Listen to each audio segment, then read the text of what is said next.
And now into champ select here. I really want to see if Lissandra is going to be a ban or potential first pick coming in, because we know Elements love to play it, and we have seen Odo Amne as well look very good on Lissandra. Yeah, and Lulex does not want to face the wrath of a jungle Nidalee once more. He gave up first blood to Kikis last week against the claws of that Cougar. Off the table, Zed instantly follows, as you predicted, Deficio. Lissandra off the table. Quicker pick and ban phase from these teams. Annie removed as well. Rengar is still up. Shook has had some fantastic performances on that Rengar, as is the Rek'Sai. Yeah, but remember the Rengar from Shook has been with Froggen on Lissandra, which is now banned away here, so we can see him fall back to the standard Shook junglers, the likes of a Jarvan, maybe a Lee Sin coming in, and Rek'Sai, of course, still being open in this pick and ban phase. Other than that, I mean, the Annie ban is a little bit funny because we know Nif loves to play Leona, which is actually a good pick into Annie, and yet they banned away here simply to get Kasing out of his comfort zone. Yeah, I think that's a great point that you bring up. Kasing's first game back on the stage in many months. Nah taken off the table from H2K. Castellan off the table from Elements. Rek'Sai is available. Jarvan is available. LeBlanc, Ari, Graves. Number of these sort of high priority picks. If Wicked wants to run the Rumble, possibility is there. However, as Crepo alluded to, itemization, some thoughts that he's going to need to prioritize. And Azir is once again actually left open. He's been one of the strongest picks whenever he could actually finally get picked up by teams, because he's been banned so many times. And yet in the last game, we actually saw him fall all the way down to the last few picks for Giants on the blue side. And in this case, it's not going to be Azir either for H2K. So Ari first pick from H2K. Ryu once again going for the Assassin. Played it once before. This will be his second showing. It was a loss previously. And we heard Nick earlier in the day talking about Ari on 5.2, which is the patch we're playing on. All of her mobility, all of the damage that she still has. Yeah. Still a terrifying threat. Simply more about the consistent damage you can now put out in team fights than the straight up burst through a charm which amplified the damage and a DFG to do the same and then just like burst down one target. More team fight focused, honestly, from Ari. And obviously her laning phase is a lot safer than before with this movement speed from your Orb of Deception when it's flying in the air. And honestly, again, you don't really tell too much, except you know Ari is going mid lane. She's not a flex pick, and that's normally what we see from these first picks, is that people will always take flex picks first. But Ari, clearly H2K, really putting a lot of focus here on that and for Ryu. And we need to see how they make that work for them. Elements hovered over a few champions for a while, ran the clock down in its entirety. Shook with some looks there towards Mart as we see Prolly chatting away. Rek'Sai was locked in for Shook. Nif is going to get the disengaged support Queen Janna. So this actually explains the Annie ban coming in from Elements, because they weren't planning on running Leona this time around, with Lissandra being banned away as well. So they have gone away from this very hard engaged style we saw last week with Rengar, Lissandra and Leona together, and instead picked a Janna, a support a lot of the teams in Europe seems to forget about. She's still considered one of the best in every other region, but here in Europe we see so much hard engage coming in from every single support player, meaning it was left open. Nif picks it up, and again, the bans now make a lot more sense from Elements as well. And H2K have locked in hard engaged champions into a Janna. Jarvan plus Sivir. All of this mobility and in-your-face speed and engage. I'm really interested to see how they decide to play around the Janna, because Elements have the opportunity to knock them back at the very least. Right, but the thing we always have to remember with Jarvan is once he goes in with the Cataclysm, if he gets knocked back, it doesn't matter because the Janna is still stuck in there, or whoever is being locked in from Elements, meaning with this extra mobility from a Sivir, from an Ari, you can get back into the fight. So that one disengage from the Janna shouldn't be enough with this much mobility on the side of H2K, but we're gonna have to see if Elements want to go for this maybe hyper carry style, because you have that early Janna, maybe a poke coming in. Doesn't look like it though from the first few picks. Yeah, I don't think so either, and H2K had some pretty questionable team fights last week during their games. Let's see if they've learned anything. Lucky number 7 as Reckless locks in his Graves. 6 games played, 4 wins, a 9 KDA. Reckless's champion pool consists of 1 Froggen playing the LeBlanc. Last time we've seen him playing that, he had the DFG, no luck this time around. Yeah, and we've actually seen this matchup in the mid lane, Ari against LeBlanc, quite a few times, and it often goes into favor of LeBlanc. simply because you have distortion, so you have the dash early on before Ahri hits level 6, and you can use that to dictate the pace of the lane, when to trade and when not to trade, and that's why Froggen is picking it in this game here. And also, obviously, your ability to pop a target when H2K is trying to just rush onto you with all this mobility, get the flank from a LeBlanc. Sivir can die if you just dodge around that spell shield instantly. So let's see how H2K round out their team composition. Elements have got the disengage and the pick potential from multiple champions.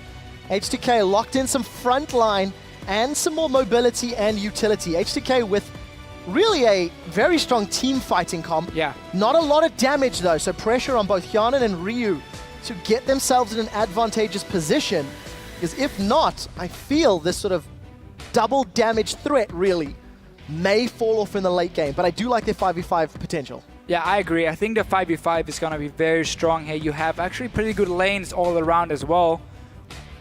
Maokai, one of the few tanks who can hold his own in a one-on-one, but Sivir into Graves is always a tough matchup because Graves can fully control the lane, but Sivir can always sit back and just try and farm and push out the wave as a kind of defensive playstyle and just pick up farm and not allow Reckless really to take any good trades with him here from the side of H2K. So all around, a very standard comp to be honest, but a good comp with a lot of different tools to play, different ways of playing team fights, but this late game with the double damage threat, they might fall behind. Well, Elements round out their team composition with a really summer split Wicked champion, Lulu, which he played a large amount of last year, only one game this year.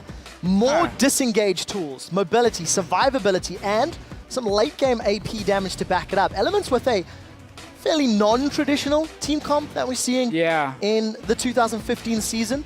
It's a bit of a strange comp coming in from Elements. Cause typically if you go like Janna Lulu, again, you want to have like a hyper carry for the late game, or when you want to have like a long range siege, because you can then group up very early, take down these towers, and you can always disengage through Lulu and Janna if someone tries to engage on you from whatever side it is. And that's what you typically see paired with these two supports, we can call them, obviously for Lulu, top lane here for Wicked. But they're actually running with the Graves, which we often see fairly short range, very mid-game lane focused and mid-game focused. And the same can be said about a LeBlanc coming in more assassin style. So a bit of a mixed comp, honestly, from Elements. And I really want to see how they want to play these team fights. They have a lot of defensive tools to stay alive against this fairly tanky lineup from H2K. But then you're going to rely late game on Froggen and Reckless being able to take down targets. And against a Maokai Jarvan, again, that can be very tough. Well, comfort picks could be the name of the day for Elements. You do see the team compositions there on your screen. You guys know the deal. Tweet us, hashtag H2KWin, or hashtag LWin to @LOL Esports, and let us know who you think is going to pick this one up. I think for Elements, going back to a style that will be comfortable, that has scaling options, you can see on screen H2K versus Elements, banners are lit up as we are onto the Rift for a fairly hefty delay there. Finally, we can see who's going to come out ahead. Elements 4 and 2, H2K 2 and 4. And it's H2K that are ones that need to find some sort of magic and maybe upset the apple cart. Yeah, I really want to see Elements try and force standard lanes here. The Graves, Janna, one of the best dual lanes we have. And obviously the Lulu, while she won't be able to kill a Maokai, she can push him down and get a lot of damage on that tower throughout the laning phase. And that's also why we see Elements now. They do this very often, invade in at level 1, place a lot of deep wards down so they can actually try and spot what's going to happen here. Get all the information you need. Complete advantage to Elements, 15 gold. It's game-changing to Nif. Well, let's see what they do with this vision, as you touched on. It's actually replied by Kasing. He's going to be playing Thresh this game. Also one of his most played champions from the summer split of last year. Kasing's always been a player that's played meta, really. Yeah. Never been always been a very standard support. I mean, he came in, he replaced We Will Failer back in the summer split last year, and again, he had solid performance. We never really got to see too much from him. He didn't stand out as a special kind of support. Just good all-around, plays the meta picks as well. One thing that we do have to highlight, while he was playing alongside Mr. Riles, we saw more from Mr. Riles than we have seen this year. You know, Mr. Riles plus Kasing delivered slightly higher performances than the Mr. Riles Nisbet lane that we're currently seeing in 2015. The reason I say that is we now need to see what the Kasing plus Hyanan brings to the table, because you're only one part of a bigger picture. Yeah. And just to go back to the point we made when the game actually started here, how Elements, looking for these standard lanes, they can actually get them here. They placed all the D-wards around the blue buff. They placed the one between the two towers near the inhibitor in the top lane. They didn't spot anyone from H2K, so they were now expecting them to be on the bottom side, and that's why they swapped down Graves and Jenna here. Get your good standard lanes. Let's see if they can actually use it. Odo on there. I'm not sure if he actually did the wolf cam. I don't think he did. So he's just in the lane. Fairly standard. Gonna hit level 2 with Wicked up there. Well, we'll see how that works out for him. Reckless and Nif, we touched on their sort of lane presence during the build-up and the setup for this matchup. They've got that, you know, sort of defensive support, but when you combo the knock-up and the slow, there can be a lot of damage that comes down to Sing. Oh, he gets the death sentence. Nif is in trouble. Ignite is out. He's forced to flash. That's first blood for Hyonin. Kasing shows up in his debut performance in 2015. So because Elements was running around at level 1 here trying to scout out where the lanes were going, they didn't get to do Gromp at level 1, while Hyonin and Kasing did the Crooks, got the early level 2 as well as soon as they got into the lane, forcing Reckless and Nif to then back away from the waves and be in a very big disadvantage. And then one hook from Kasing, you get your first spot here. So simply because Elements were looking again to see where H2K was sending their dual lane, they couldn't do a camp at level 1, fell behind to it, and now gave up a first spot to Hyonin. Well played by Hyonin and Kasing. Reckless and Nif living up to expectations, to be fair. But big wave in front of Reckless. It's not going to hurt him too much as far as experience and gold goes. We'll let him keep track of those numbers and see how Hyonin decides to spend his money. We did catch some glimpses of Wicked as well as Froggen, putting a lot of pain down onto the respective lane opponents. Froggen in particular with some cheeky distortion ethereal chains plays. And we catch our first glimpses of both the junglers. Fairly standard starts, both going for their farming items and just trying to get some power spikes before they look for opportunities to gank. Yeah, and still, just a big mistake in that bottom lane. You should never be in range for that hook coming when they are level 2 to level 1. So Nif is not going to be happy about that one. Yet Reckless to get some farm on the turret, but again, he's been forced to go back now. Not having enough gold really to pick up anything other than just Adorn's Blade and boots, meaning he's again even further behind compared to Hyonin, who's already gotten a pickaxe. Well, let's see what Shook and Nif can do. Kasing is going to flay Shook backwards. Death Sentence goes way wide. Double knock up from El Nif, but not going to follow up with anything further. And we need to see how Hyonin can make use of this additional attack damage with that pickaxe and the ability to push the wave if he wants to. Right now, H2K getting control of the crab and the vision in the river. Yeah, so what Reckless decided to do, if you wonder why he actually went back before he had enough gold for the pickaxe, was simply saying, I know you're going to return with a pickaxe, and if I just sit on one Dorn's Blade, I can't do anything to you. You can push the lane in. And because he's against a Sivir who can get so much damage on a turret and fast push waves, he said, I have to go back and just get something. That Dorn's Blade is going to give him a bit more power to try and hold back Hyonin, and that's why he felt forced to do it. Now he wants to farm up to that 1500 gold point, 1550, sorry, for that BF sword with his second Dorn's, knowing he's in a disadvantage, but it's better than nothing for him, and that's why he did it. Yeah, and there is some wiggle room with that Janna Eye of the Storm, going to be buffing Graves' damage, so once they get close to level 6, assuming the spell shield is not a problem, can make something happen. Shook is going to see those footsteps. Remember, as soon as somebody moves, he's going to be able to sniff out his opponents. Lulix, of course, had no vision of Shook, so he had no idea to stand still. And it's a very, very powerful ability. Reckless gets flayed backwards. Kasing knocked up in the air. Death Sentence goes wide. Reckless takes a lot of damage. He's got no potions to speak of, nor does he have someone to heal. Yeah, and top lane here, I quite like how the wave was being built up by Wicked, and then both junglers actually knew, okay, I can either go for gank or counter gank. Gank obviously from Lulix, knowing the wave was being pushed down. You have the Jarvan to set it up, and then Shook knowing he had to be there to counter gank because Wicked had built up such a big wave. So both junglers here reading their minion waves pretty well, and therefore nothing really happened. Just counter each other out. And again, it's just about this bottom lane now where their lead is in favor of Yana with 10 CS. He got a good back timing. He got the pickaxe. Looking strong. Look at the damage as well in this tower. This is what you can do. If you get a lead on a Sivir, you just keep pushing in the waves again and again and again. Oh, very well played by Hyanan and Kasing. It's way too early to say. However, you cannot deny that it was Kasing that set that first blood up and punished Nif's decision making. So Hyanan and Kasing setting up H2K strong in the laning phase. Just under 1,000 gold in the lead. Some small CS advantages in that bottom and middle lane. However, Wicked doing a good job against Maokai, as you would somewhat expect from the fact that Lulu can bully a Maokai. But early Dragon here for H2K, this should be uncontested. Good timing again. You can see how Reckless was down to 50%. I believe Nif was actually out of mana. He started recalling. And then H2K knew, okay, we have all the pressure in the bottom lane. We have all the pressure in the mid lane. Notice how Froggen is pushed to his tower. He can't go anywhere. This is going to be a free Dragon. You don't even have to invest into any wards, which is always the big deal. You have to decide, is it worth spending 300 golds on pink wards to get a dragon or not? In this case, they didn't have to use anything, just use the lane pressure to get it, and H2K playing it by the book here early on, using their advantages they do have. A very smart play. Shook has earned himself a small CS advantage as well, using that mobility of Rek'Sai to give himself a small lead in the jungle. It hasn't equated to itemization just yet, despite having a few extra wards.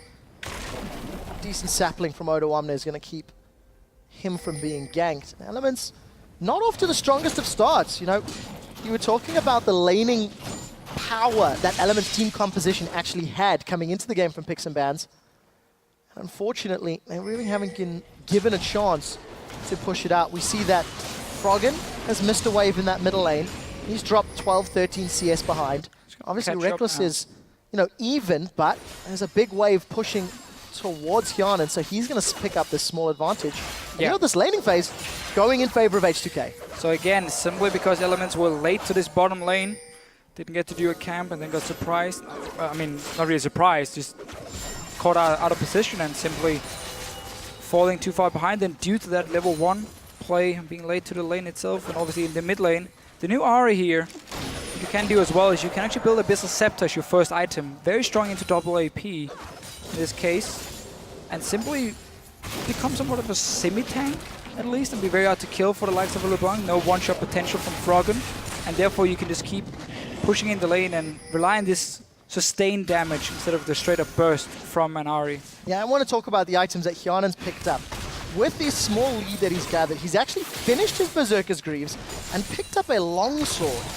So, not going towards an Eye Edge just yet, or the Shiv.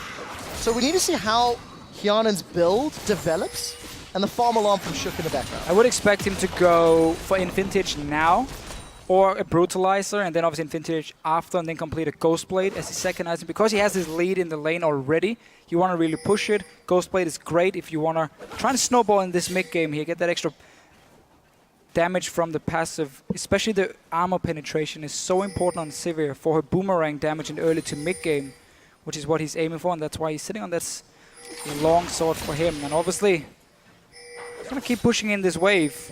Reckless just has to pick up farm, and this tower is going to go down. I mean, in just a matter of a few minutes, H2K can make a small little move, take it for themselves, but for now I think they're happy just farming. Yeah, but what do they do next? If H2K take the tower down, do Hyanan and Kasing just roam around? No boots in Kasing yet. Hyanan with those Greaves may be able to move lane to lane. Look at the damage that Ryu's put on this middle lane. So H2K may be able to accelerate their gold lead if they can string together a few towers. It's a very easy rotation for H2K to take the bottom tower, push up one more wave with Lulix being there as backup, and then just go straight to the mid lane, take that tower as well. Dragon should spawn them fairly soon. You go back, you get your items and obviously a few wards, and then you make sure you take the second dragon as well, and suddenly you have 2 towers to 0. We see Lulix already now being here a bit of a... honestly, he's just here for backup. He just want to take down this tower because it's so low. Jungler comes down, push it up one more wave, and then go straight to mid lane. Well, Root Unless gets in Ryu goes down. The second chain does not. Ryu may be able to get a counter. 1 for 1. Ryu manages to get a reply on Froggen. Considering he was ganked and a little overextended, not the worst outcome. No, 1 for 1, and now Hyanan straight into this mid lane here.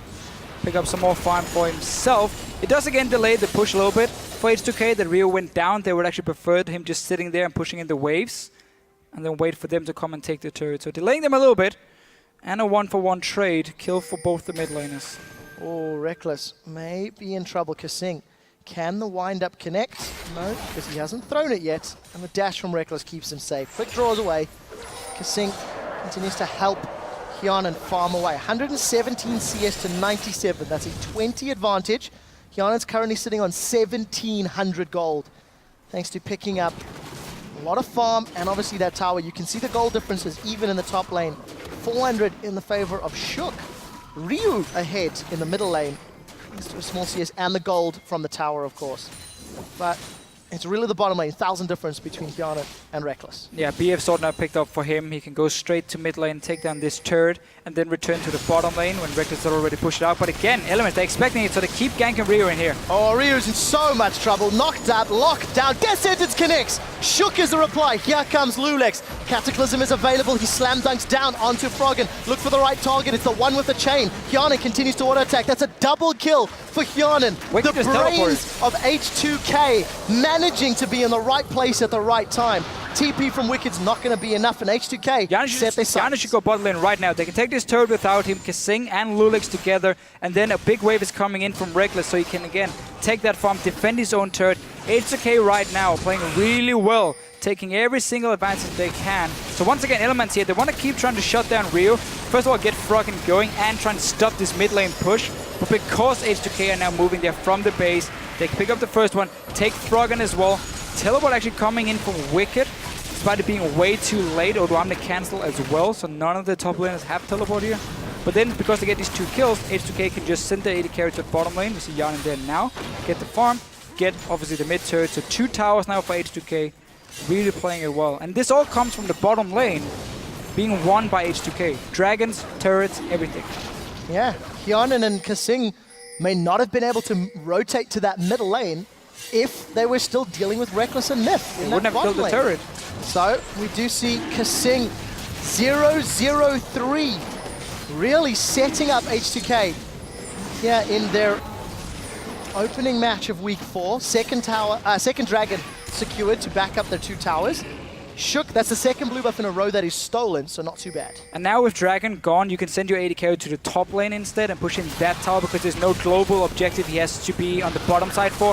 Odoamne though, 1v4. Oh, this is so much trouble. There's damage on Shook. Shook's tanking the tower. He manages to get away, should be able to heal up. What will they lose in reply? Elements get 1 kill, and it looks like somebody's recalling. We see Lulex and Ryu hammering away on this inner turret. Reckless is waiting on the sidelines. Froggen is still going to stick around up top. They've set their sights on Hyanan. Hyanan's got a triple kill, so or 3 kills. He's worth money.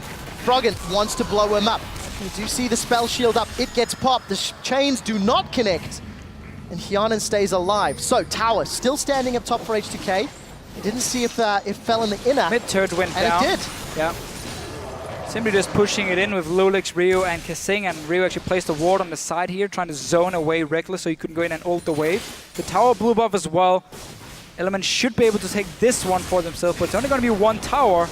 And H2K really controlling the map. I like the way they're moving around Yarnan here, and I like the way they're reading Elements. Okay, you want to dive the top lane with 4 guys? Fine, we can just push in the middle lane already. We already had the wave under control.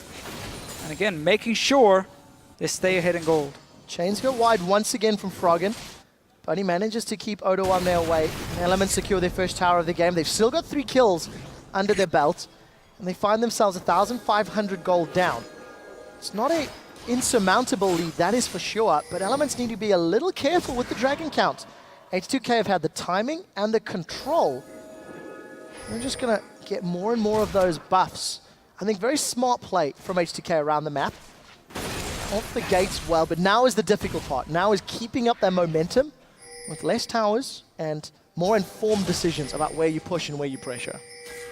Yeah, and we only have 1 outer turret left. Yarnan was actually going there before to try and push it, but then Odoamne ended up dying for it. Now they're on to Wicked. So Wicked's forced to flash. He's moving. Ryu's going way deep. The charm connects. Orb of Deception's return does not. H2K do actually back Ryu up, so the numbers from Elements not going to be enough. You see Reckless and Froggen a little late to this party. Now, Odoamne looking towards Nif. Boomerang Blade connects from Hyanan. Infinity Edge already completed. 163 CS. Hyanan in a great position to set up his team. And Elements get out clean. Odoamne just filling in the holes that Shook has dug across the map. Yeah, and right now here, H2K won't really be able to do too much on the map because they have no deep wards placed in the jungle of elements, so they can't really see where they're going. It's hard to create a pick if you don't have the vision for it. So they're actually just sitting back and waiting for Yanin to move. Now he's actually going to this top lane, as we mentioned beforehand. There's the last outer turret. He can push it in very, very fast. And Elements are going to try and respond by doing the exact same thing down the bottom lane. Sending down, so they want to trade turrets. Big wave already built up by Odoamne, and Yanin might actually be able to push it in further. Well, let's see what they can do. Wicked sticking around. And you see Ryu may want to put some damage onto Shook. Shook has got some HP from that side stone, not a lot, but two members of Elements we see on the hunt coming out. Odoamne turns his attention to Wicked. We do see that vengeful Maelstrom. Here comes Lulix. Lulix is around. Odoamne is tanking the turret. Cataclysm's going to be able to kill the first champion in this fight, and now they turn their attention to Wicked. Wicked's going to be taken out next. A well-executed tower dive. H2K have got the coordination, the control, and they are arresting Elements on the map. And honestly, again, H2K, they're just one step ahead of Elements in every single move they make. They build up a big wave on the top lane, send Yanin from mid lane over there to take the first tower, and they just kept pushing down, knowing, oh, again, Elements, if you want to come and dive our bottom lane, we can just go straight for you guys. Sivir ulti being popped, tanky Maokai already going in for the dive, kills turrets. H2K, honestly, are just one step ahead of Elements. Very big improvement from last week's games. H2K seems somewhat lost, seems somewhat disconnected from one another, especially in their team fights, especially in, there was tower dives that went wrong and just how they were coordinating. We've not seen a 5v5, but H2K with their skirmishes and their movements, 2, 3, 4 man, are working out very, very well. Yanin gone for a Zeal and pickaxe next, so maybe not even needing that Ghost Blade considering how well their laning phase has gone. Just gonna save their longsword then for either the BT or the Last Whisper later on for himself. So actually deciding just to say standard item build for him. Better late game anyway. You would have to sell that Ghost Blade late game, so there's not as strong as a Static Shift or a Phantom Dancer in a long drawn out team fight. So for him, playing it a bit safer, and honestly, it's a good idea because you're gonna get to your 2-3 item spike very, very fast with all this global gold being picked up and the free farm he's been able to get. So you're actually gonna reach a late game point as an AD carry very early in the game. Something we can say for Reckless, who's still only sitting on Infinity Edge. Yeah, very scary position to be in if you are on Element's side. They are, of course, they have put together this team comp that had the ability to do well in laning phase, but unfortunately have just been bullied away. So let's see how they dig deep, see how they play this mid-game phase. Last week they demonstrated some great team fights, but also not the greatest initiation on the side of Elements. They're really looking to just pick somebody off from that LeBlanc and Graves burst. They're not going to get the opportunities H2K on the inner bottom turrets. Yeah, their comp is, who got directed to see what happens? Nothing really, but Elements comp rely on having map control. So you're the one dictating where to fight and have the enemy team forced to engage on you, where you can use your great disengage. That won't be possible as long as H2K are controlling the map here in terms of warding, in terms of all the towers they're taking down. Froggen again taking a lot of them. He keeps looking for these picks, but they're not there. I mean, it's very hard for him to do anything, and you see Elements try and do something at least to get back in this game, knowing that if they're behind, H2K can just take everything. Rod of Ages plus Aegis of the Legion from Odoamne. Great itemization, using that early gold advantage to give his team an aura. That's going to reduce both Wicked and Froggen's damage. You saw him defending that inner turret and buying all the time H2K needed to secure their third dragon. In the very last game we witnessed, Giants lost control of the dragon, and when eventually they decided to fight, Gambit were able to win, get that buff, and slowly close out the game. Elements find themselves in a similar position. They're behind on gold, they're behind on dragons, they're behind on towers. At some point, they have to fight H2K, and they don't have the power just yet. No, and again, they don't have to engage to decide the fights at all. H2K can just disengage through a Sivir ulti if they feel like they're in a bad situation. They're the ones with the engage on their side. So again, it's not looking good for Elements. Trying to regain the map control. After they lost the map control to SK Gaming last week, that's when the game was basically over, because it was the same, it was a bad situation for them where they could never get a flank in. With their heavy engage comp they ran back then. Now it's a different situation. You just don't have to engage for yourself. But Shook is going in. That was a flash into the knockup. Ryu gets caught again. Collateral damage thrown down from the backline. Odawamne's got 5 members hammering down on the giant tree. Where is Hyanan? Death Sentence connects onto Wicked. Boomerang Blade comes out on the hunt being thrown up. Hyanan's got one on the board as Shook is taken out. A flash away from Lulex is going to keep Reckless locked up. And Elements, despite initiating that fight, come out worse for wear. They've lost one. Yeah, but a lot of flashes here being blown by everyone. We saw H2K disengage first and keep re-engaging and jumping in and out here, making sure Froggen couldn't lock down a target on LeBlanc here. And in the end gets 1 kill for it. Dragon was already gone, so there was no objective to fight over. None of the lanes really been pushed up either by H2K, which is going to be the next step here. If they want to continue pushing further into the territory of Elements, then you gotta get these side lanes rolling. For now, the top lane is pushing, so you can go bottom lane here, force Elements to stay and defend, and wait for this wave top to get some damage on the turret, or at least hope that Elements can lose a lot of farm from it. Well, Shook has not had an aggressive Rek'Sai ultimate yet, has been using it just for that mobility and to get back into the jungle. He's built himself up a 30 CS lead, so it's at least giving him some gold. Randu and Zoman and that Ninja Tabai already completed, reducing the damage of 1, and that's Wicked dead on the background. I didn't even see how the damage got to him. I think a Boomerang and Orb of Deception. I mean, Wild Growth was available. I have absolutely no idea how he was taken down. Hopefully we get a replay of that one. H2K waiting for this next minion wave. And they're just going to keep the pressure on Elements, keep Elements on the defensive. Yeah, again, look at the top wave pushing in. Just force Elements to stay in this bottom wave. Get a tower, all the outer turrets are now gone. It's really, really looking good for H2K.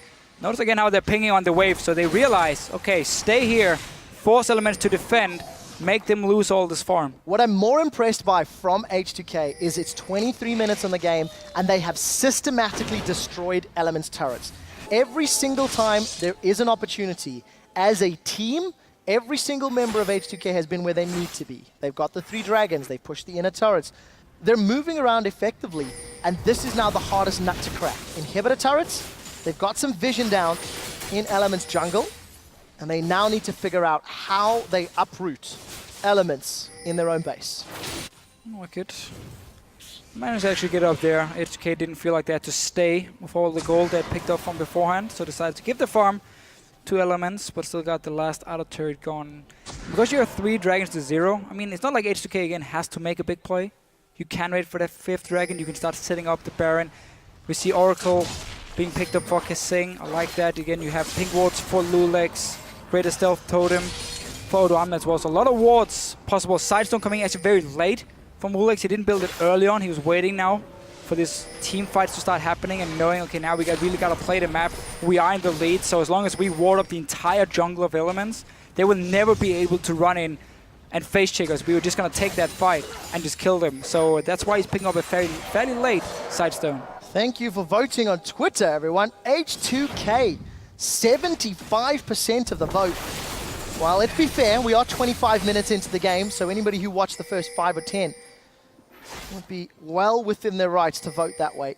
H2K with a 5k gold lead, a minute to Dragon, and complete vision control of the bottom half of the map. Yeah, and I still want to see how Elements wants to play with their comp, because it is strange to see like Lulu Janna and then not running again the hyper carry or like a poke comp or siege comp. Instead, a very bruiser focused AD carry in Graves and obviously the LeBlanc as well for the pick potential. But you don't really synergize too well at all here, where H2K on the other hand, because you have that front line on the Maokai and the Jarvan combined with his Sivir to start these fights, you have so much all-in potential. So I really want to see what Elements wants to do in these late game fights with their comp. If it's just going to be all about staying alive through the engage and then hoping for Froggen to find that one pick or Reckless being able to clean up a fight. But then again, why not just pick something that can melt the tank? 0-0-0 on Reckless after his support gave up first blood early on. He's not had the ability to shine. Nor does he have that traditional front line that may give him the time to shine in these team fights. Jarvan, Maokai, Ahri, Sivir, all with tools to run him down. But H2K need to find him in a position where they can. Still pushing the wave, doing a decent job at the side lane control for H2K. I must admit, I'm a little bit surprised Locket is actually on Odoamne. because you've got all this global gold, that's where normally your support can get a fairly early locket for himself. Instead, Kasing decided to get the Ruby Sidestone, so he wants that one extra ward because he knows, again, it's going to be a game of vision and a game of H2K forcing objectives now. But he could have gone like full tank Maokai here, and then late game a Graves is not going to kill him, a Lulu is not going to kill him, and LeBlanc doesn't want to use all her burst on him either. So had he just gone full tank, I think that would have been better for H2K and use all the global gold to get the locket on Kasing instead. Alliance managed to recall from the top lane, but they're going to be late to this turret. H2K have found a window of opportunity. They have punished Elements. They've got the turret, and they're going on the inhibitor. Inhibitor's down to a third. On the hunt, thrown out from Hyanin. He's looking for targets. Charm doesn't connect.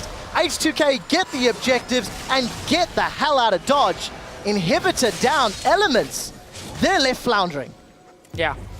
All game long, starting in the laning phase, H2K has just been, honestly, the better team in this game here. Every single move they've made on the map resulted in them getting a tower or dragon. 4 towers to 0. The shot calling looks great for H2K suddenly. And I'm actually really looking forward to see if they can finish the game now. You have Inhibitor gone in the bottom lane, which means you can bait out this Baron here, have the super minions push in the bottom side, force Wicked to stay back and defend. Get full control around this Baron and bait Elements into a bad fight, or take it for yourself, wait for 5th Dragon, go finish the game. H2K are demonstrating how to take advantage of a lead. From getting first blood on their AD carry, they were able to push each and every lane respectively over the course of the next 15 minutes. That has allowed them to escalate this lead, and with super minions in the bottom lane and Reckless dealing with them, H2K are so confident they're starting Baron. Wait, you have teleport in your top lane and you send your AD carry to deal with the bottom lane? Clearly Elements are just going to give up this Baron here, or hope for Shook if he can like steal it, but no, it's not even nearby. So Elements actually deciding to say we can't fight for Baron no matter what. So we just give Reckless the farm in the bottom lane. He needs that last whisper anyway, because these two tanks are gonna start building armor soon. For now, they're just sitting on some magic resist against the double AP of Elements, but we know they're gonna start putting in these random entombments. Deficio, Elements gave up the inhibitor from poor positioning. They gave up Baron from being splits up. Honestly, it looks like they've given up this game because there's no plays. Yes, they were behind, but they've not had the defensive wards they need to. Now we do see H2K with Baron buff pushing down this middle lane. Hyanin takes a lot of damage from Reckless. This may put a big halt on the siege. Let's see if he can regen with that Blade of the Ruined King. And how much deep vision H2K set up on the back line. Shook is looking to fight here.